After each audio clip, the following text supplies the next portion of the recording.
Dito naman po tayo sa Pagsinag. Ayan po. Hanggang dyan po yung lote niya. 36 square meters po siya, kaya malaki-laki. Naka-sliding window na din po siya. Po yung loob. Yung CR, ginagawa ko sila na bago na. CR po yan, nandito lang po CR niya. May ganyan na. Pag mo, ganyan na talaga. Kung baga kailangan mo kapapintura. Tapos, kaya may mga kailangan ko na makukuha ka na lang yung mga kulang doon. May exist po dito. Ito po yung labahan. Ang gato mangyayari. Ganyan po siya. Ganyan po siya sa labas. Pwede nyo itong gawing labahan or dirty kitchen.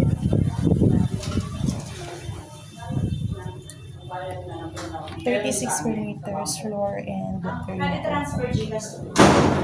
I-evaluate na po namin. I-evaluate na namin documents. Ito naman po yung CR. Nakabas tayo sa I-inform na namin na pwede na mabulog sa Pag for reservation. Pero paano yung application nun sa pag-ibig ko? application. Basta kami tayo pupunta rin sila kapag Ang po yung mga sa pag-ibig ko na ESA, MBA. Yan lang. O pagbabasa mo naman mga requirements, sila na bahala. Sa pag-ibig tatawag na namin sa'yo. Ito naman po yung taas niya. Permission for the bedrooms po siya. Ang pagkaiba lang nila po kung Pasinaya, ay finishing na po siya.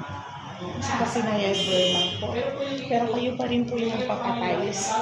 Naka-sliding window na po siya mula sa baba hanggang dito po sa taas. Then, provision for 2 bedrooms po. Ready na din po yung electricity natin. Pag move-in natin, ikakabit na lang siya. Doon po, pindi natin. Intindi natin po processing fee, mga po ibang restoration, wala naman tayo po problemahin. Basta kompleto po kayo yung dokumento, may papasa. Pati po yung pinky po. Ayan po. Malawak po ito. Provision for 2 bedrooms din siya. So, dyan. Naka-as to foil din po siya. Yan po yung taas niya. Pero kung kahit naman muro na yung pag-ibig. Yan po yung stairs pababa. Malawak din siya.